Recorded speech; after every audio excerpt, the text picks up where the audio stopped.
Good morning and good afternoon. This is Veteran Lucas, and welcome to the Poke Science Podcast. We hope you are having a fantastic day, and with me is our current host, Cameraman Chris. Wham bam pow! Time to spice up this bland normal podcast with a brand new exciting one where we talk about normal types. Okay, dropping the bit, you sound like every 90s ad got thrown into a blender and then mixed with, spiced rum. Jeez Louise, man. Oh, my Lord. I am a child of the 90s, so I am speaking my own language here. Sir, this is a Pokemon podcast. 90% of us are children from the 90s. And then we get the occasional preteens who enjoy our show with the prairie dog stuff. That was my favorite review we've gotten, with just talk about more prairie dog stuff.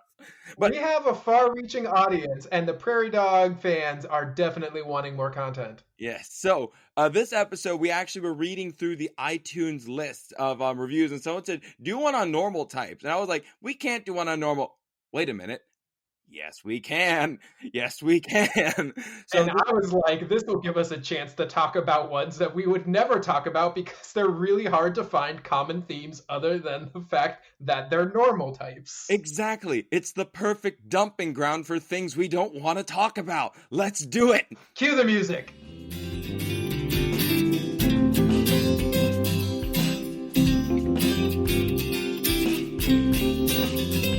All right, so science news, Lucas. I have heard that there is some update in what we know about dire wolves. Yes, so thanks to popular media like Game of Thrones and even things before that, people have always known about dire wolves, basically these much larger wolves that went extinct tens of thousands of years ago. It was originally thought that these wolves were super close cousins to the gray wolves, but a group of scientists from around the world started doing research on DNA that was found through different museum sites and fossil sites, and they were able to discover that the dire wolves were more separate than anything. It was complete. They're almost completely separate from the gray wolves, so they had to kind of rewrite what we originally thought about their relation. Turns out, instead of being related, they are related, but just much further down the line. And they just happen to look very, very similar from the fossil record and from the remains that we found that were preserved. So it just goes to show you can't, even though something looks a lot alike, it might not always be related. It's just another case of convergent evolution and the wolf body form just being really, really good for the North American environment and the European environment. So science changes. Hooray. Well, and I also saw that it wasn't even so much just were they related or not, but it was they realized that it was the environment that they would be in is completely different from what the gray wolves would be in. Yes. They're warmer climates, whereas if you think of how we thought of dire wolves before is everyone has that image from Game of Thrones and big wintry climates, and based on what I'm seeing these scientists say, it's no, it's actually they're much more much warmer, a lot warmer than that. So it just goes to show you that even though we have this solid idea of them living in the cold north with the fighting the White Walkers or what have you, it's just nah, son, I'm going to be living in that carnivorous forest a little bit lower south where we get some sun. I'm not going to the Arctic. I hate that nonsense. And the fact that we found it from fossils and stuff that we already have, it wasn't some brand new discovery where we unearthed it behold, this thing. It was okay, let's go back. Let's review the information we have with some of the new stuff we have. And I think that's something more museums should do with different collections, because that's how we learned that platypuses can glow in the dark under UV light. That's how we learned how certain birds contain venoms and toxins in their feathers. By going back and examining the fossils with new technology and a new mindset, we can rediscover stuff, and we don't even have to pay to go to Guadalajara or whatever random place on the globe has the fossils we need. Yeah. The quote from the scientist is, we were pretty comfortable with that assessment for 150 years, the assessment being that they were related, as their similarities in their skeleton suggested, but genetics have revealed that they are only very distantly related, splitting from each other around 6 million years ago. Just completely blew up the notion of what we thought. Mm-hmm. Oops. Our bad. But hey, moving, you got to move forward. Figure it out, move forward. Mm-hmm. Science is not as static as people think. We'll get into that later.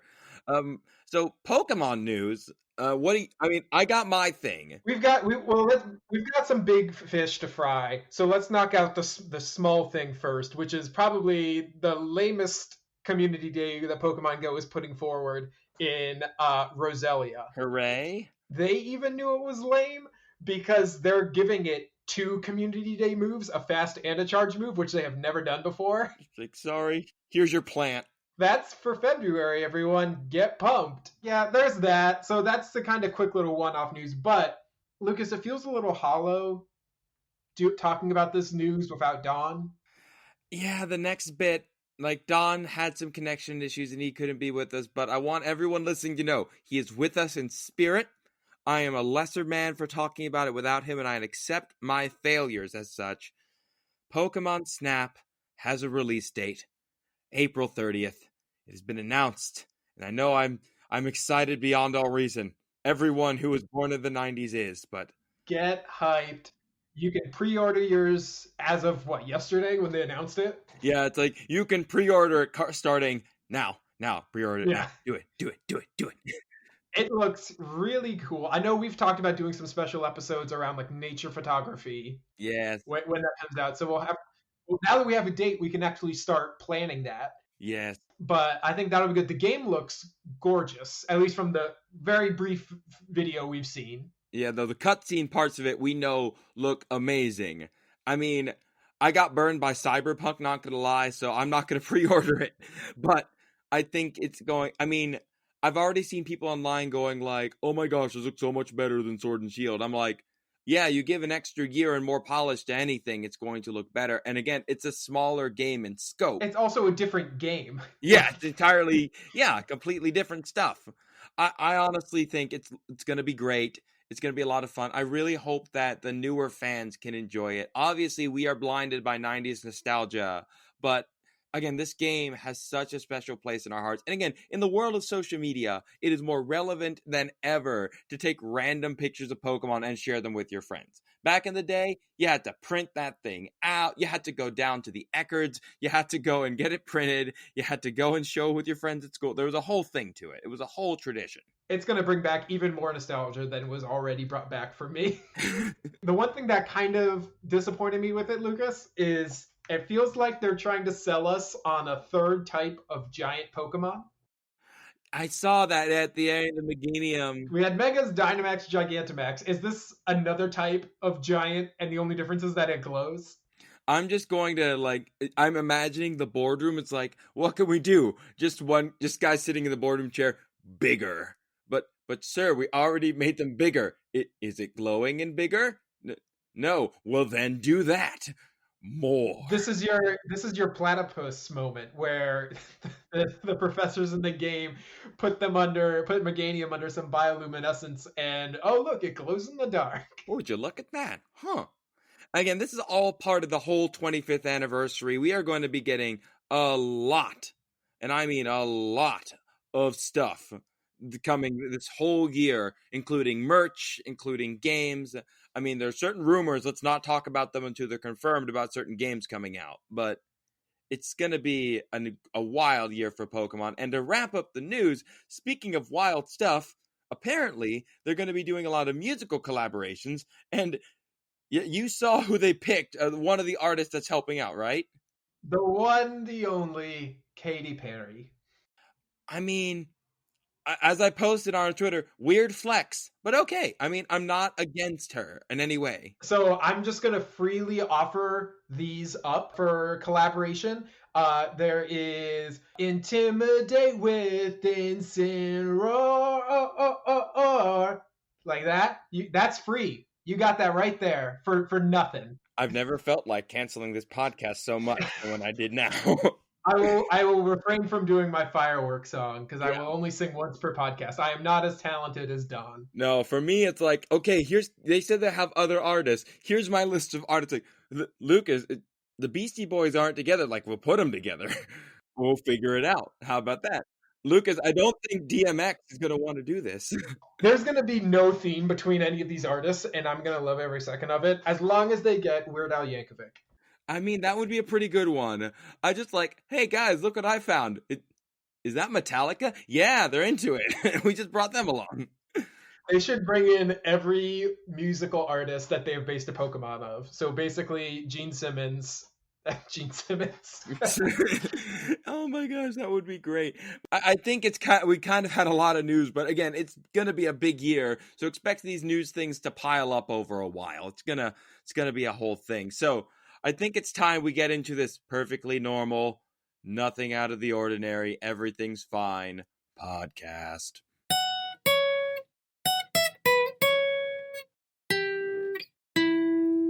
Okay, so before we dive into the subject matter, Lucas, we seem to have a recurring. It has to happen twice for it to be a pattern. Yes, I think that's how the expression goes. Yes. But so we have officially circled my first appearance on the podcast when you all added me into the mix. Yes, fun times were had. Lots of apples. It's been a crazy year for a lot of reasons. But I think in keeping with that tradition, we are here to welcome a new host onto the show. Are we not? Yes, she is awesome. She is talented, and she has been a big part of our lives. Oh gosh, get back behind the stage. Get behind the curtain. Stop laughing. You're ruining the illusion. Why did you ruin the bit? Lucas, we are very excited to welcome Madison to the show. Are we not? Yes, Principal Madison, come on out here. Tell the people who you are and what you do. Hi, it's nice to be here. Do you know why they call me Principal Madison? Tell the people. I don't know. Because I'm here to school you boys. Oh. Uh-oh. No. No, hi. Thank you for having me. So I'm an educator, and I notice you guys need someone who has social sciences background. Kind of can fill that role. Die-hard Sailor Moon fan. I actually run another podcast. I run a Dungeons and Dragons podcast. It's about to drop next month called Flaming Dice. Oh, it's amazing. I am probably the worst DM ever, not like in ability, but in the fact that I spend half the night laughing. We play on Thursdays and we'll be live on Twitch coming to you, 7 p.m. Eastern. I'm a mom. I do a lot of charity work, and my favorite Pokemon are Sylveon, Espeon, and Primarina. That's a good crop. Good crop right there. Solid bunch. So to dive into the subject matter, Lucas, when we were talking about this, we were trying to figure out what exactly to talk about in the science section. And so I guess the general question is, what would a normal type be in our world? So in our world, it really does depend on what you look at it. Again, normal types in the game were like built as the baseline. It's the only type that isn't super effective against anything else. It's the second most common type. It's a strange thing to really think of it, because if you think about the typing, it literally covers everything from rats to God. Like it's a strange type. It's all over the place. It's like you can either be a rat or creator of the universe. But if you wanted to say, let's use our world. Let's say, what is the most common living thing on the planet? Like, let's go with normal types. That would be bacteria. Bacteria would be the normal type. Do we have a bacteria Pokemon? Bacteria would be an amazing Pokemon. Is Deoxys bacteria, or is it Deoxys DNA? No, Deoxys is a virus.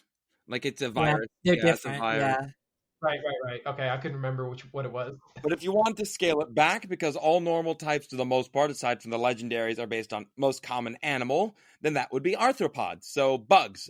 Specifically with ants, if you lowball ants, like the lowball number for how many ants are on the planet is somewhere around 10 trillion. Well, that's ironic, Lucas, because are there any normal bug types? No, there ain't. The bugs get their own type. There's a bug type, so the most common animal, isn't even in there. Isn't even in the typing. Okay, so what about then like animals with backbones?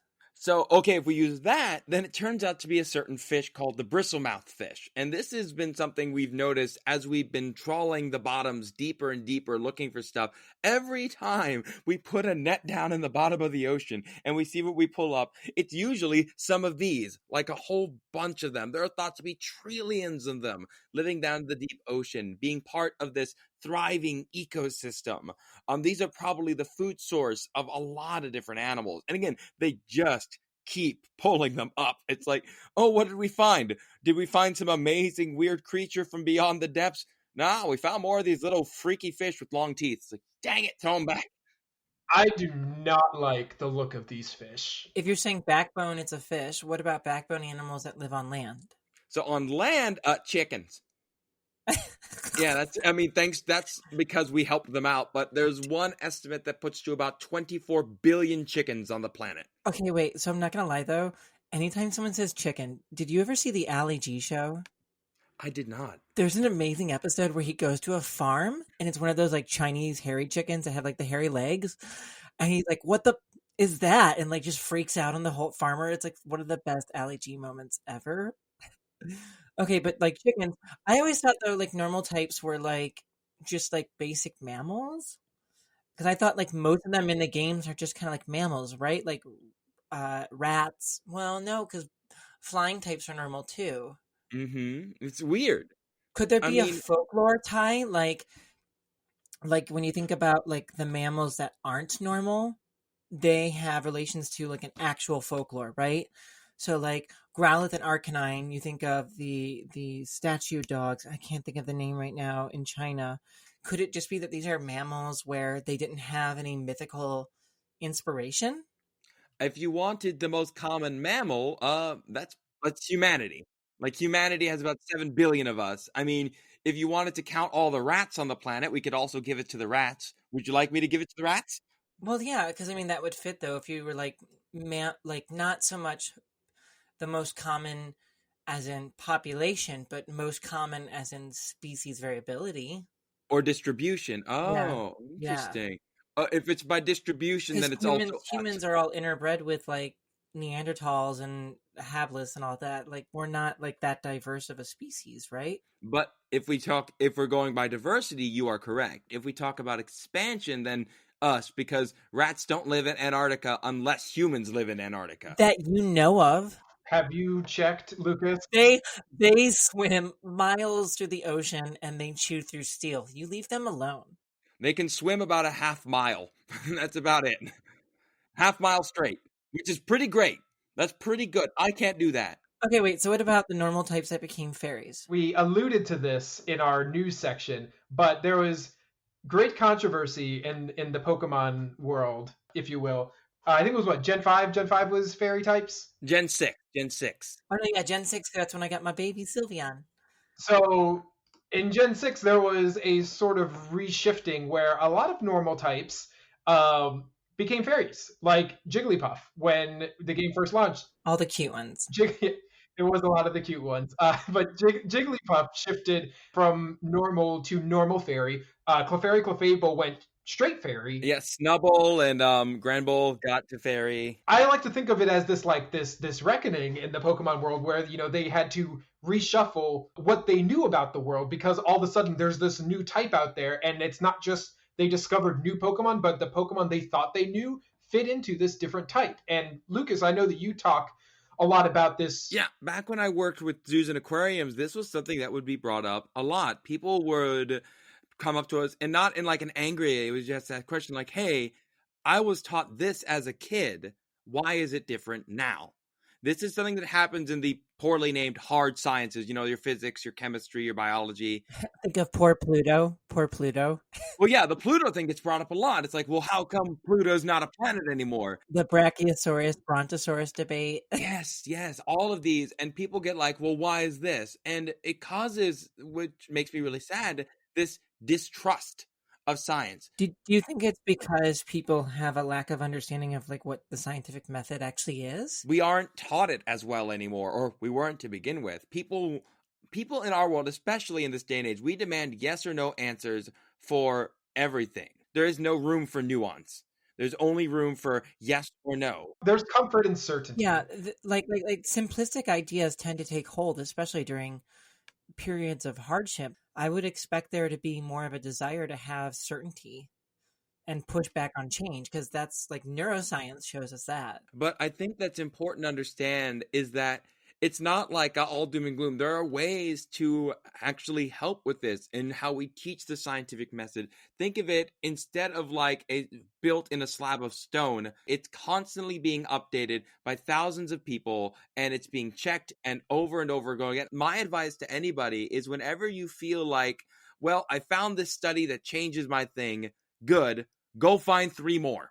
And not just the ones that you like, not just the ones that are similar to what you think. Yeah, so if we are, let's use the Pokemon style. Let's say if there's somebody who's upset, like, my Jigglypuff is a normal type. She has always been a normal type to me. And it's just like, she's still your Jigglypuff. She's just you're just going to have to, she's going to notice a new move. You want to see something cool? Put your Jigglypuff in front of a Dragonite and watch the Dragonite run. I mean, Dragonite's still gonna beat the crap out of a Jigglypuff, but yeah. I mean, that's true, but the fact that the Dragonite is going to wince, can you even imagine, like, a time before 6th generation, if you had gone back in time and told 5th gen Lucas, hey, guess what? That Gardevoir is going to destroy every dragon type it comes across. I'm going to be like, who are you? What do you want? Hey, you take it back. Gardevoir was bomb. But all right, back to our normal types. As we've gone way off topic, I see.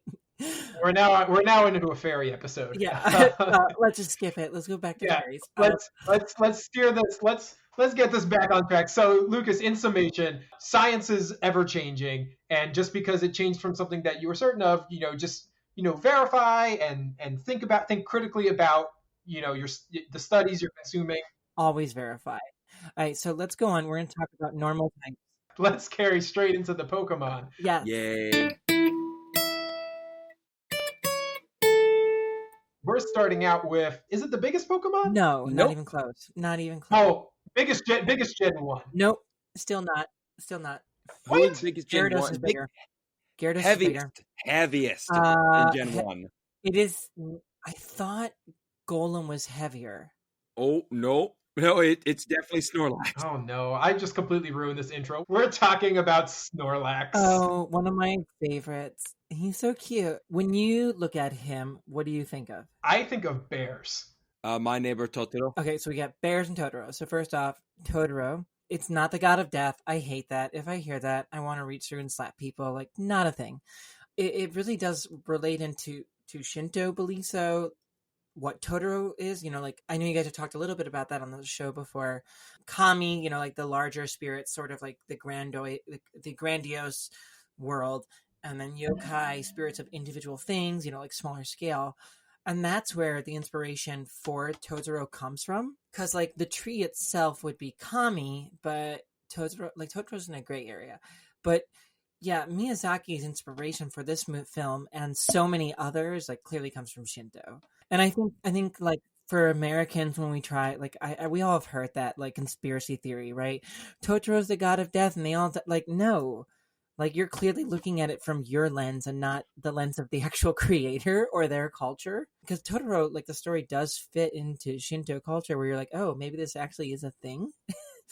But yeah, I'm gonna agree with Chris here. There's a lot of people who think it fits to a bear. So here's why. Oh yeah. It hibernates and it gets into a food coma. I mean, that's bear. That's me too. I eat a lot of food and then I go to sleep. Yeah, I mean, not to mention the color design, but it's also similar size to bears. It's about 7 feet tall. So I mean, that's about the size of several species of bears. However, I think of cats. He's lazy. He sleeps all day. He only gets up to eat. Do you have a cat? I do have a cat. My cat does not sleep all day. My cat wakes me up at 3 a.m. by jumping on my bed. Yeah, of course they wake you up at 3 a.m. But what is he doing at 2 p.m? Sitting on my desk because I'm working from home. No, I'm just messing. No, cats sleep a lot, especially in sunny spots. Yeah. So I think of another Miyazaki film. Do you ever heard of Whisper of the Heart? I've heard of it. I've not seen it. Oh, well, don't watch the English dub unless you're with children, because it has a terrible version of John Denver in it. Don't ask. But the follow-up to Whisper of the Heart, The Cat Returns, there is a character that literally, besides the color scheme, just makes you think of Snorlax. The slanted eyes, the ears on top, and just sleeps the entire day. Fat, eats all the time. And I love Mukta, I do. But I don't know, I can see the bear. But I think you guys have said on the show a lot that a lot of times Pokemon don't have just one inspiration. They got multiple. And would I argue that It does steal a lot from Totoro's color scheme. Oh yeah. Oh, it most certainly Hey, can I does. copy your homework real quick? Okay, don't make it obvious. Lucas, I have a sciencey question for you, if you will. Yes, my thing. In the Pokedex, it says that Snorlax doesn't feel full unless it eats nearly 900 pounds a day. Oh God. And I think I saw in another entry that it basically eats till it's full and then goes to sleep. So how many Snorlaxes can exist in one space, knowing how much that they eat? Depends on what their primary consumption is. So if they are consuming leaves, then they would have to be similar. Like, do you understand how much 900 pounds of food is? Like, even whales consume similar amounts when they're gulping down whole chunks of fish. Like, that's a ridiculous amount. And you bring up a really good point. When it comes to a lot of Pokemon, they talk about how destructive they can destroy a mountain and how many can live in one single spot. With a Snorlax, I would imagine that if one put itself near a town like that, it would more than likely try and eat almost everything around it, every berry, every Isn't shrub. that like that in the anime, right? The Pomelo episode, right? Eats all the citrus. Yeah. Without my calculations like in front of me, without me like running the math in my head, let's just say bad. Like, there's no way two of these things can exist together in the same spot without them competing for food. And have you seen them shoot hyper beam from their eyes? That's scary. Is there a game though where they've ever existed near each other? Pokemon Go is what I was gonna say. Yeah. Go does not count. You be quiet. Separate ends of the island and separate ends in Kanto. Yeah, like they always have to live in two separate areas. Well, in Kanto's based on the greater Tokyo region, the Kanto region in Japan. Like, that's a huge area. Mm-hmm. Anyways, let's go to the next one. This one also falls into the category of the I don't know when else we would talk about it, so we're talking about it now. We're talking Lickitung, the tongue itself. Yeah, so Lickitung, every name, if you go through like the names of them in different languages, all involves lick or the word tongue in whatever language. In Japanese, it's beroinga, which refers to the sound beru, which is the sound they use for the word lick. Whereas we say like things like lick, lick, lick. It's beru, beru, beru, beru. Like, it's the sound that they'll use for it. Now, Lickitung obviously has its whole design was just someone said, make a tongue, put it in something and have it walk around, because this thing is ridiculous. That's the weirdest description for Lickitung you could have. Weirdest and probably the most accurate. The tongue on this thing is a biological marvel. Like, this tongue is not only long, it's not only sticky, it's prehensile, so it can be used to grab. In the Pokedex entry, it says it's better at using its tongue than its other limbs, and the tongue is toxic, and it's almost 7 feet long. If Lickitung weighs 144 pounds, how much of that do you think is its tongue? I would say if the height, yeah, there's at least a good half of that's tongue. With the saliva is what really freaks me out, because the saliva seems to have two things that it can do. The saliva can cause paralysis, or it can cause a rash and itch that never goes away. Before you comment on like the biological thing of why this is crap or whatever, have you ever been licked by a 2-year-old? No. Okay, well, I have. Like, earlier today. When that happens, you freeze. You don't move. Adorable 2-year-old humans aside, the only animal on the planet that comes close to this is an anteater. The anteater has the longest tongue to body ratio of any animal on the planet. A lot of people shout out, chameleon, it can use its tongue. But the chameleon's tongue, while sticky, isn't prehensile, it's ballistic. It fires like a gun out of the mouth. It's not meant for grabbing. It's meant to just shoot, stick, pull it back in. It's a fascinating piece of biological engineering. Cool fact about the anteater, though, to digest the ants, they don't have stomach acid. So what they'll do is that they'll use the ant's own toxin after grinding it up with rocks in the stomach to dissolve itself. So it's ants dissolving more ants, which is just my favorite anteater fact. That sounds like an ant horror movie. Yeah, like ant dissolve ant. That's like that's the myth the ants tell the little baby ants to like scare them into behaving right. Like, You better be good, otherwise you're gonna be digested with all your friends inside this monster's belly. Oh my lord. As far as the whole paralytic go, again, aside from adorable baby 2-year-olds, there is no paralytic saliva that I know of. So if anyone asks me what Lickitung is, just as long as you don't say chameleon, I'm cool with it. Because again, it's almost whatever it's just something they made to be weird, and it works, and no one uses it in fights, and I'm sad because of it. Anywho, next up, the surprising entrant to the Smash Brothers community back in the 90s. We have Jigglypuff and Wigglytuff. Madison, I'm going to leave this one to you. Is it a balloon? Is it a bird? Is it a plane? No, it's weird.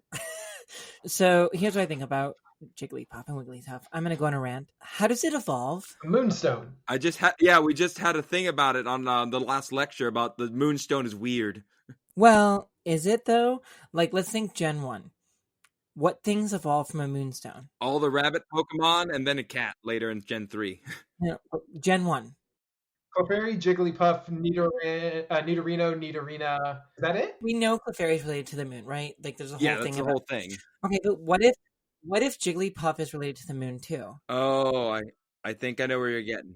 So I know you guys have talked about it before, but I mean, I think it's the moon rabbit. Especially if you look at Wigglytuff, right? Oh, yeah. Wigglytuff is the moon rabbit, right? Those big rabbit ears, and it evolves with the moonstone. So if you don't know the moon rabbit, it's depicted in several different Eastern cultures. I mean, like literally all over Eastern Asia.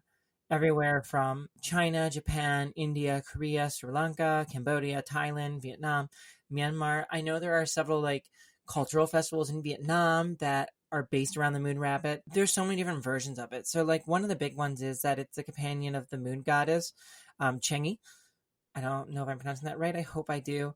You know, it has the bowl, the stone bowl, and it's pounding either an elixir of life for making like rice cakes, or it's impounding like mochi, but usually it's making some sort of food or medicine, and it's like making like, which includes what's known as the moon cakes, which are a cultural dish. The other thing though is, I know you guys talked about the moon rabbit and its relation to Journey to the West, but there's like so many other stories around this creature.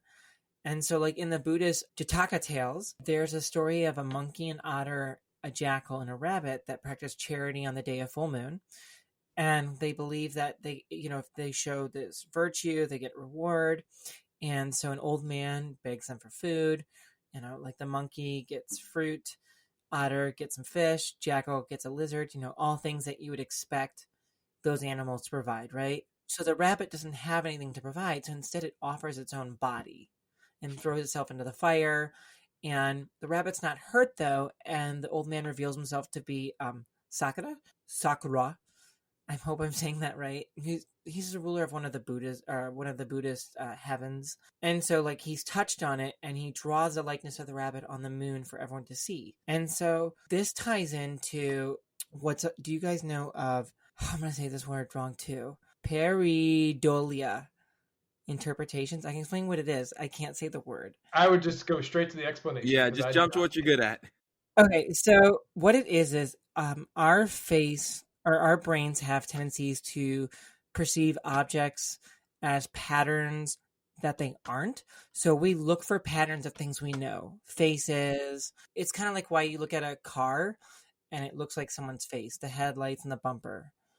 Like our brains have this pattern recognition that is useful for survival, but unfortunately it becomes so overgeneralized that we tend to apply it in instances where we shouldn't. So people over centuries have made interpretations that on the near side of the moon, they can see the outline of a giant rabbit. And I think though, with the moonstone and the fact that it's found at Mount Moon, like there's no better fit. You got me. Yeah, and one thing to really help your case, in the latest Dex entry for Wigglytuff, it describes Wigglytuff's hair as heavenly.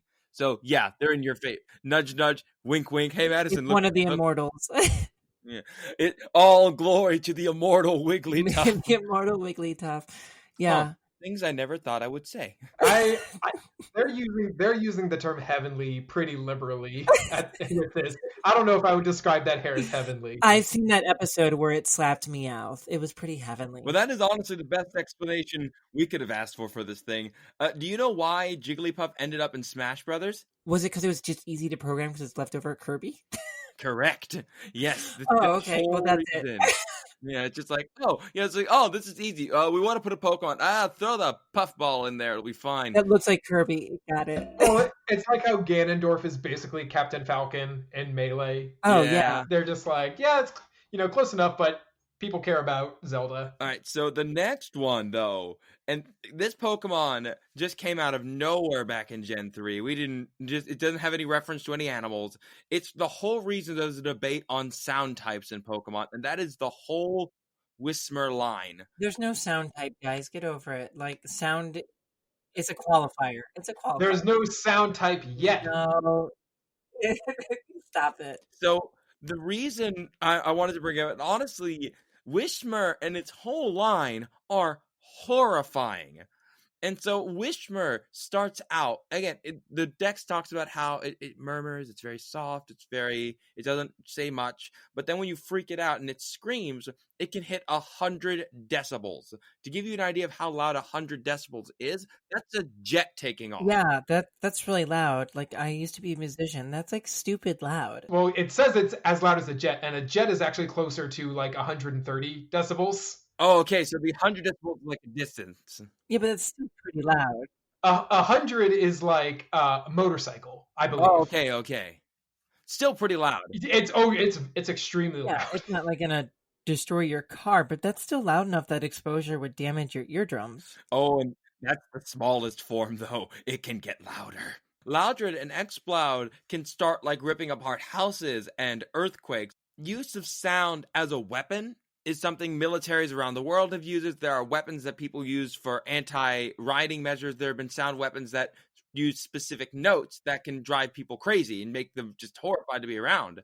But using sound as a weapon is something that dolphins have been doing. Orcas specifically can use blasts of sonar to stun fish. And just like dolphins, these Pokemon are capable of communicating with softer sounds as well. So I think it's a really unique Pokemon. And the fact that Whismur is found in a cave makes it all the more terrifying. Imagine going into that cave and freaking one out, having it scream, then all the others start screaming, then it reverberates around the cave. There should be like a locked like rock in front of it of being like, do not go in there. And then your ears bleed and you pass out and you were never seen from again. It's strange that in the Gen 3, you have monsters that can blast every volcano and flood the world. But honestly, that cave is the most terrifying place to be in the Hoenn region. Well, I think the most terrifying thing about it, Lucas, is in the shield entry, it says, when it cries, it scares itself, making it cry louder, and then it cries till it's tired and falls asleep. I mean, have you ever been around a 2-year-old? Again, I ask this again. I'm tired, so I'm going to yell, and my yelling is making me tired. I can't. I think that Pokemon just doesn't know science. The people who work there. I think they know it, and then I think they know when they're leaning into design over science. Or you think someone is like purposely over there, like, oh yeah, just screw the laws of physics. There's someone like Lucas who's like, you don't understand, this isn't biology, and they're like, yeah, but it's cute. Shut up, Japanese Lucas. Get back to work. Now, Lucas, the last one. Oh, no one loves you. No one loves this thing. Like, this is, Audino. I thought it was Audino, like audio. I've always pronounced it Audino with the, but both of you know sound better than I do. So Audino, we'll go with that. So Ken Sugimori did an interview. The man himself said it, that he made this Pokemon specifically for Nurse Joy. Good, she needed it. Anywho, so again, this doesn't have any basis in real world animals. This doesn't have a basis in it. It's just designed by the Pokemon. But the feelers on its ears can unwrap and it touch things to sense vibrations.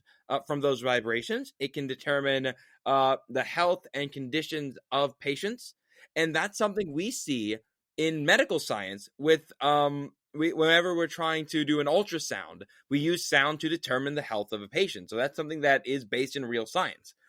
Some compare it to a rabbit, which like it's sensitive with its ears.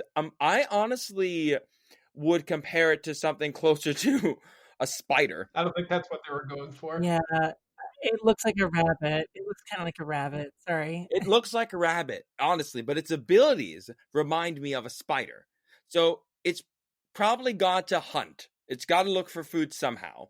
And wandering spiders are so good at telling vibration, they can tell background noise like rain from a prey. Imagine feeling the ground and being able to tell between the raindrops hitting the ground and a beetle skirting along the sidewalk.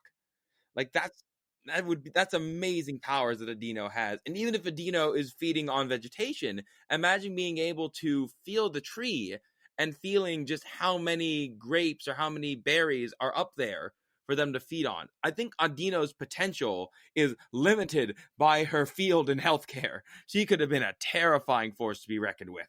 It's a healer. It's the perfect healer. That's what it was trying to build for. It was supposed to be the best healer you could have on a doubles team. But again, I mean, Comfey came and then everything was fine. Everything is greater now. God, I love that thing so much. On that note, let's head to the wrap up. Yeah, wrap it up.